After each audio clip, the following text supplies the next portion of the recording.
The new usage stats and tier shifts for Gen 9 competitive singles for October are out, and there are some massive changes to the Gen 9 OVU's metagame. Garchomp and Heatran, who have been OU staples since Gen 4, with Garchomp even being banned to Ubers, have dropped to the UU tier for the first time ever. While Roaring Moon and Blissey have risen to the OU tier, with Blissey being a former Pokemon in the NU tier. Ribombee of all Pokemon has also seen significant OU usage to claim a spot in the tier. There are many more changes and crazy usage statistics, so let's go over them. A lot of stuff to talk about with the new tier shifts, new usage stats for Gen 9 competitive. We're gonna mainly talk about OU. I don't really play the other tiers, so cannot really comment a lot about that. A lot of drops. A lot of drops. I think a lot of you have noticed that as well. Some very notable drops. Before we're gonna go over that, let's start with some rises. We got 3 rises to the OU tier. So even though half of the tier dropped, we got 3 rises. Roaring Moon. If you may recall, Roaring Moon dropped to the UU tier last month. For me, there was one big reason that happened. Excalibur. There was little reason to use Roaring Moon over Excalibur as a Dragon Dance Sweeper or as a pure wall breaker as well. Excalibur just did that job better. With the ban of Excalibur, we now need a new Dragon Dance Sweeper. Now of course you have Dragonite there, but it's not the same. It's a little different Dragon Dance Sweeper than a traditional one. Not only that, Roaring Moon did get buffed. It now has knockoff, which is one of the best moves in competitive singles, of course. It's a stronger option than Crunch, and it has that incredible utility of removing an item. So welcome back, Roaring Moon. Not only did it rise up from UU to OU, but it is the 13th most used Pokemon in the tier. Now I will say that because DLC as released, a lot of teams are opting to hyper offense, very fast-paced metagame. A lot of these drops and rises and usage chests are based off that. I would say that right now in the metagame, with the chaos that is going on, I don't think balance is good. I've used it myself. You just leave yourself vulnerable to too many threats. There are 2 ways that you can play this metagame, and I'm not a fan of this. Just let me state that I'm not a fan of how it is right now. But I think if you want to succeed, have the most chance of winning, you either need to go hyper offense or stall. It's one of those. Stall is probably the best it's ever been in this generation. Hyper offense is always great, especially with the release of some new threats. But it's that. You either go hyper offense or stall. I think balance is easily exploitable. You know, if the meta develops and we get some stuff banned, it will slowly go back to balance, and we'll see balance teams coming up. But right now, balance, it's alright, but I think you're better off using hyper offense or stall. So quickly just want to mention that. That's a reason probably why Roaring Moon is such high up. Because you got all those hyper offense teams, Roaring Moon is excellent on those. So yeah, Roaring Moon, first rise. We got Ribombee, pretty obvious if you have been keeping up with the buffs. Ribombee gained access back to Grassy Glide, which is incredible on this Pokemon as it does have Grassy Surge, which provides the grassy terrain. So you have that instant priority move, which also works well because Ribombee was not the fastest Pokemon around. I think it also gained high horsepower with the DLC, so that's good as well. Allows to hit steel types a little harder. But the Grassy Glide is the main thing. It did get nerfed though, from 70 base power to 55. And if I do the maths correctly, I think 55 powered up by Grassy Terrain is about 70 base power. You could add Terra onto that and you're almost back to the former Grassy Glide. But you know, even though it's nerfed, it's still good. The utility Ribombee provides with Grassy Surge is also good. It was, you know, usable before Grassy Glide. And you know, it can support Sneasler, which is a common archetype right now, especially with, like I said, hyper offense teams everywhere. You use Ribombee with the Grassy Surge, you power up that Sneasler, get that Unburden. It's a good support Pokemon and a good offensive threat on its own with Grassy Glide now back. We got Blissey. NU to OU. This is a very big jump, but Blissey just does what it always does. It's a premier special wall. Now unfortunately Showdown is restarting the server, so I cannot show the movesets, or I guess you're just gonna have to listen to my voice. The main reason Blissey has risen up is because of a little Pokemon in the number 5 spot, Ursaluna Blood Moon. This Pokemon has completely flipped the metagame on its head, and it's probably the biggest threat in the metagame right now. It's being suspect tested as well, if you are unaware of that. This Pokemon is very difficult to switch into. Blissey is pretty much the only Pokemon that can do so. You would say, oh, but Ursaluna Blood Moon, it has Moonlight and Calm Mind. That beats Blissey, right? Blissey is using Calm Mind to adapt to that. I wouldn't say adapt, because on stall teams Blissey has always been using Calm Mind in combination with Shadow Ball too to beat Golden Go. It's not using Shadow Ball for Ursaluna Blood Moon though, but yeah, Calm Mind's always been an optional hard stall. Stall teams are better than ever, so that also explains the usage. But it's mainly because of Ursaluna Blood Moon, and it's the most reliable answer to Ursaluna Blood Moon. Not to mention it's a great option against Manaphy as well, and pretty much any other special attacker. I mean, it's always been a good answer to special attackers. There are of course some exceptions, like Golden Go for example. But you get the gist. Blissey is Blissey. It's a special wall. It walls special Pokemon or specially oriented Pokemon. Not a lot to say here. Those are the 3 rises. Now, for the 1 million drops we have from OU to UU. I'm not gonna go over all of them, because some are trash Pokemon that didn't deserve to be OU in the first place. Among Us, I think Among Us is a victim of new toy syndrome, and you're gonna hear me say that a lot. And another thing you're gonna hear me say, which I'm gonna talk about right now, is Gliscor. New toy syndrome, I think, is a big deal for this Pokemon. Not to mention that Gliscor completely shuts this down. Why is Gliscor such a big deal? I think I should talk about Gliscor first before we talk about the drops. Gliscor is the number 8 Pokemon in the tier right now, and it's probably the best defensive presence in the metagame as of right now. I mind you that this Pokemon is almost on 80% of teams, and that's only in 2 weeks. It has only been available for 2 weeks, so not a full month. Some of these Pokemon have been available for a month, like in Gambit for example, that's been available the whole month. Gliscor has not been, and it's already number 8. Most definitely will be in the top 5 with the next shifts. That's my predictions. Gliscor. Hopefully Showdown lets me back on. What's the deal with Gliscor, you may ask? This Pokemon is the defining defensive presence right now. This Pokemon's typing in combination with its good bulk. You know, this Pokemon has good sets for a Gen 4 Pokemon. Good bulk. You have that amazing Poison Heal ability with Toxic Orb.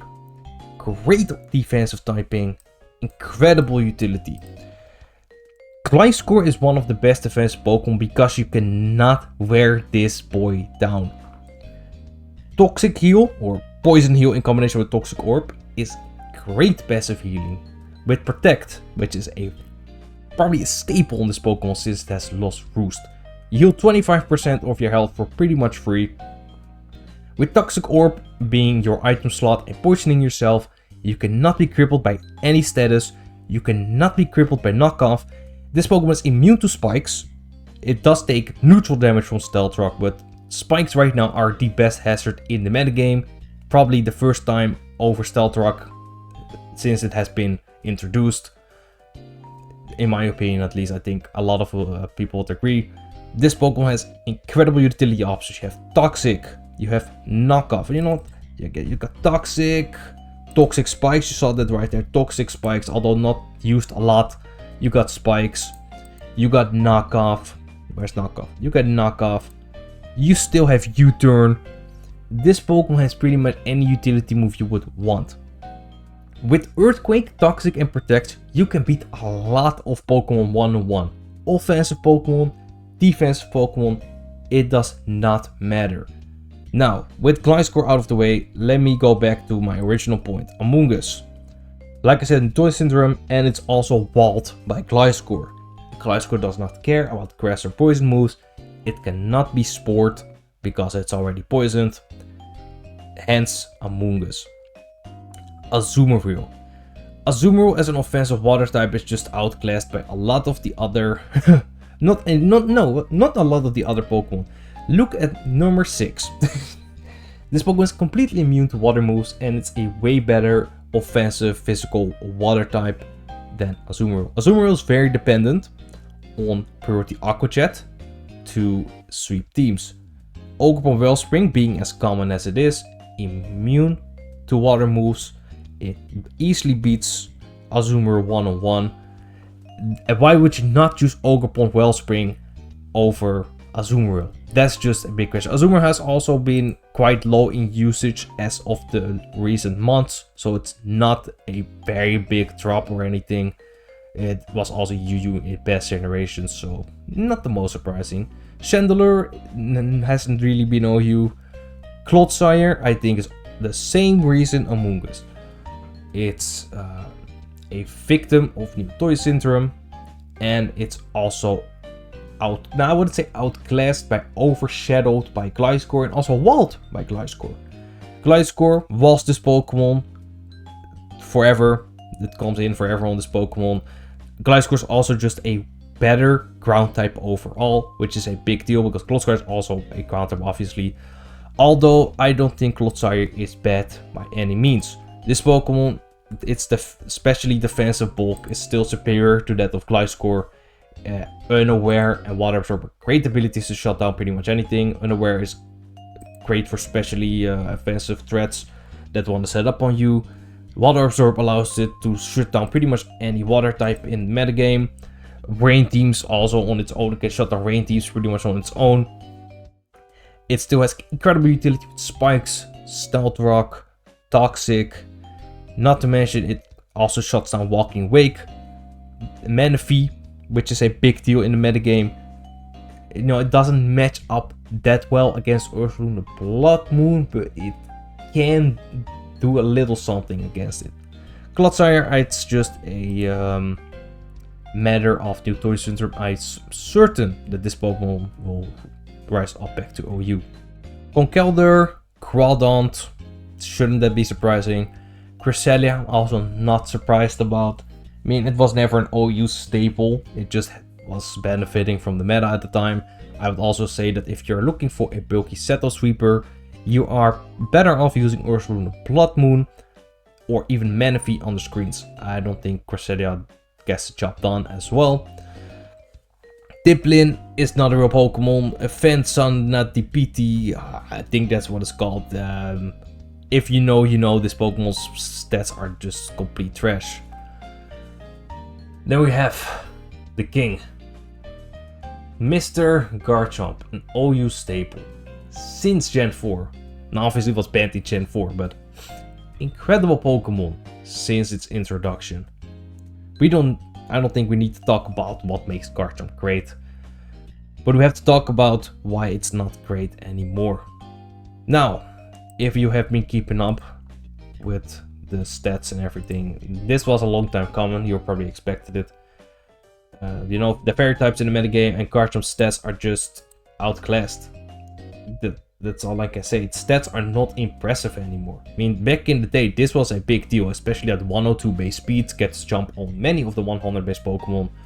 Right now, I would say that 105 base speed is the new average speed tier. If you don't have above 105, I would say you're up below average. You have a below average speed stat. Garchomp is also 130 base attack is strong, right? But and it's not that strong anymore. I tried using Garchomp, I really did, on Aurorville based teams, especially with Excalibur Band. I thought, oh no, Garchomp, it's gonna be great again. I could not get a sweep with this thing, and it saddens me to say that. I tried it for multiple games, I couldn't get this Pokemon to sweep. Even with Skill Shot back, you would think it is back to its former glory. I just couldn't do it. I couldn't do it, at least. Probably you can probably achieve it. You know, even loaded dice Skill Shot, wow, strong, right? But it's just not it. The fairy types, especially Iron Valiant, is a big deal, because even if you have that +1 speed, guess who's coming in? Iron Valiant.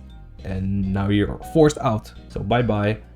Not to mention that you're very weak to priority moves after your skill shot. King Gambit, Ribombee now being back. You have very fast Pokemon too, especially those booster energy Pokemon that just get that +1 speed for existing. Yeah, makes no sense. But hey, that's what it is. Garchomp now has fallen down. Rest in peace, maybe. I think it will be banned from UU. Will it rise back to OU? I don't know, to be honest. It's hard to say. I don't think it will. That's just my prediction. And it's gonna rot in UUBL. That's just a sad fate for this Pokemon. But gonna, you know, and as a defensive ground utility Pokemon, Garchomp just doesn't do anything particular better over the others. I mean, it does have Stealth Rock and Spikes, but why would I use this Pokemon over other ground types like Great Tusk, Landorus T even, Gliscor, Coldsire? There's a lot of competition for ground types. Garganacl is new Toy Center. This Pokemon is incredible. I don't know why it does drop. I've been using it. It's still a great defensive wall. One of the few defensive walls that can actually beat Gliscor, especially if you use Terra. There's no explanation for this drop. It's just chaotic. Hyper offense.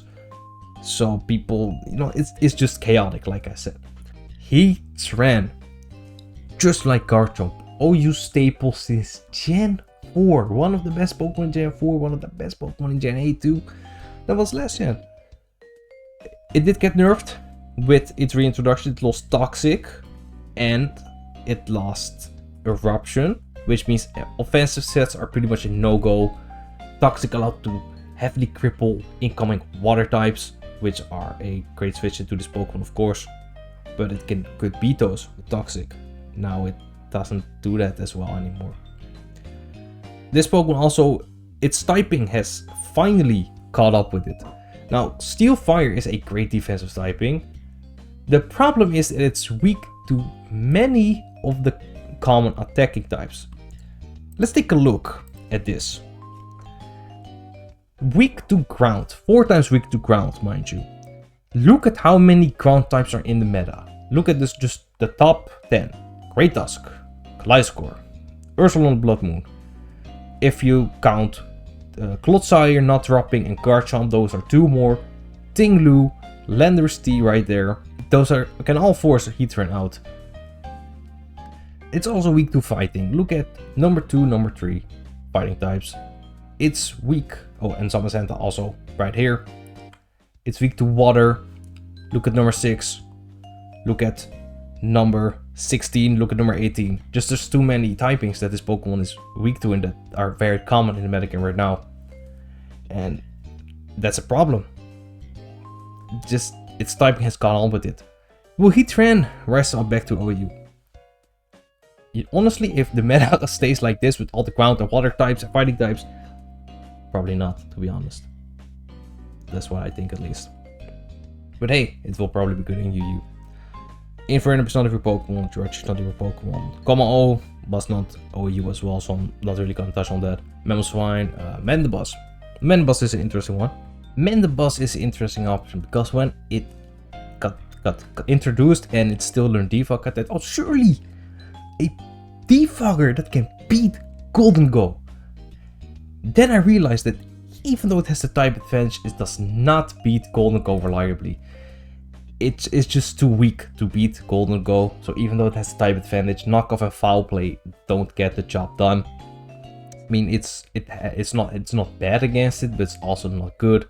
This Pokemon still has a niche as a Ghost Check, like it did back in Gen 8. But its stats are, it has good bulk, but it can be easy to exploit if you knock off heavy duty boots and force it in multiple times. That's a problem with Mandibuzz, I would say. Maybe it finds a niche, but it's probably not gonna be OU anytime soon. Meowscarada, new Toy Syndrome. We know what happened the last time when new Pokemon released. Pokemon Home. You may not recall, maybe you do, but with Pokemon Home compatibility, Meowscarada went from top 10 to UU, and then next month it came right back to OU. It's gonna be the same case this time. It's gonna rise back up to OU. I think it's still incredibly strong. Lodix, not your Pokemon. Moltres, I mean, it has been UU for a long time. I would say that Enamorus did drop off a lot in usage, as you can see right here. It's number 30, which is a big deal. It also completely shut down by Gliscor, to be honest. And Ursulum Blood Moon can also very easily take advantage of that Pokemon. We got Monkey Dory, that's not a real Pokemon either. Ninetales, not a real Pokemon. Ogerpon, Teal Mask, not a real Pokemon. Okidoki. I still think Okidoki has a niche on screen teams as a bulk up setup sweeper, but it's just walled by too many things. You need knockoff for Golden Go, but then you're walled by Gliscor, and you need Ice Punch for Gliscor, but then you don't have bulk up. So it's either you're walled by Golden Go or by Gliscor, and both are incredibly common in the metagame. So that's Okidoki. Pelipper.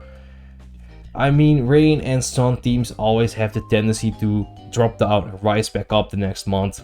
It just depends on how the meta goes and what's introduced. It's gonna be back in OU probably next month. It's gonna drop back down the month after. Just as how it goes with these Rain with Pelipper this gen. Rotom Wash, new toy syndrome. To be honest, this Pokemon is still great. It still does its thing. Will-O-Wisp, Volt Switch on the ground types. Thunder Wave, Trick. This Pokemon is still good. Sandy Shocks, just outclassed as a utility ground type. That was what mostly used for. Just a lead with Spikes and Stealth Rock. Why would I use Sandy Shocks when I can use Gliscor? It's also completely walled by Gliscor unless you use Terra Ice. With Terra Blast, which can be scouted out by Protect. So you're not safe to do that either. Shiftry is not a real Pokemon. Sinistcha, its stats are pretty underwhelming. Its typing is also not great defensively, and it's very reliant on Magic Gacha hitting, and Kingambit is a thing. So if you don't burn Kingambit, then you're just pretty much letting it in for free. Totera, I mean, I would say it has a niche in OU on hyper offense teams with Shell Smash. It's just not the best, you know. It's faster than Dragon Ball by one speed point, but there are still faster Pokemon that can outspeed it after the Shell Smash boost and take advantage of those drops. Not to mention priority moves can take it out after it has dropped its stats. So it's not the most reliable Shell Smash sweeper, but definitely has a niche. Galarian Weezing, it's never really been OU staple. I would say though it has a niche because its typing with Levitate is incredible. Some notable usages as I want to go over quickly, already kind of did, but Great Tusk dropped in usage like a lot. I think it was 45% last month, so that's a lot. Gliscor being, again, being that guy, forced Great Tusk to drop usage. Now you're forced to, I mean, defensive Great Tusk has pretty much fallen off in my opinion. Offensive variants are still good. But you have to run, you are forced to run Ice Spinner on offensive Great Tusk though, if you're gonna use Great Tusk offensively, just for Gliscor. We have Ursulum Blood Moon, of course, like I said, number 5.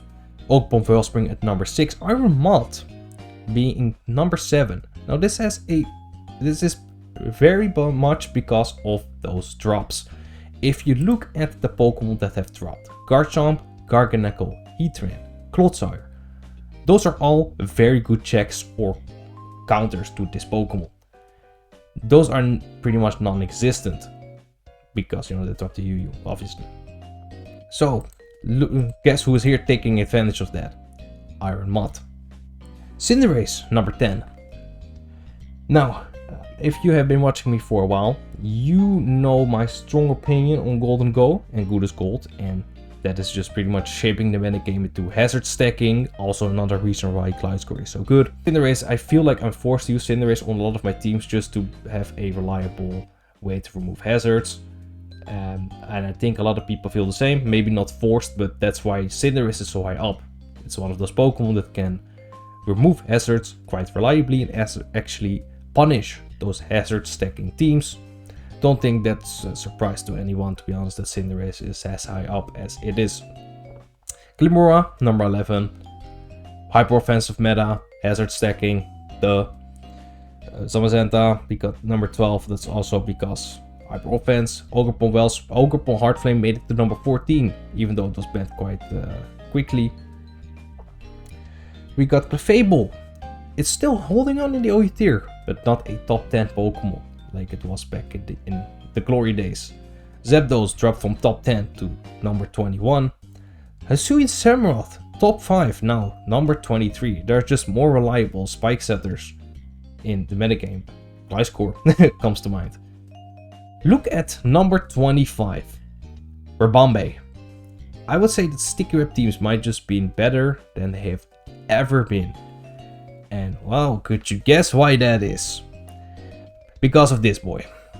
You put down your sticky web and you cannot remove it anymore. That's just basically how that is. You need to use heavy duty boots if you don't want to get affected by sticky web. Aside from that, it affects pretty much everything and it's very hard to remove. Like I said, Nemesis, number 30, was a top 10 Pokemon, or it mightn't have been number 12 or number 11 last month, I cannot remember, but it's number 30 now. I think Loot also dropped off a lot. I think it was top 10 or top 15 last month too. Empoleon holding on in the OE tier. Good for Empoleon. I think it has a niche, but we're gonna see next month. Galarian Slowking, top 10 Pokemon last month, number 34. That's just basically walled by Gliscor, and like I said, meta's very fast paced. Look at the top 10. Kingambit easily switches on Slowking. Gyarados can take advantage of Slowking. Golden Go, Dragapult, Ursaluna Blood Moon, Gliscor. Yeah. Landorus T. This might have been, I'm pretty sure this is the lowest placement Landorus T has ever gotten since it has been introduced. It's just, the nerfs it has received are just too much. I mean, I think it was still top 15 last month. But there are just a lot of ground types that outclass this. Offensively, Great Tusk is better. Defensively, with Gliscor now, Gliscor is probably the final nail in the coffin. It might drop off to UU if nothing is done about Gliscor. And wow, I don't think I can say wow, power creep. Greninja, number 36, I think it was very high back last month, top 15 something. And Ogerpon, Cornerstone, hanging on. Hey, good for Ogerpon Cornerstone. I think it's a fun Pokemon to use as a Sword Stance lead sturdy. Is it very good? That's debatable, but I think it's fun. It's just, why would you use Ogerpon Cornerstone over Wellspring? That's just the big question you gotta ask yourself.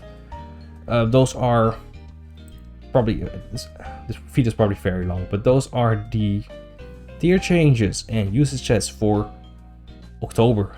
A lot of stuff we had to talk about, but I want to know your thoughts. I already saw a lot of your comments on my community post where I posted these changes and stats, but leave them down below because YouTube likes that. So yeah, let me know your thoughts. Most notable change for me, Heatran and Heatran dropping and Landorus being as low as it is. Let me know yours. Thanks for watching and see you next time.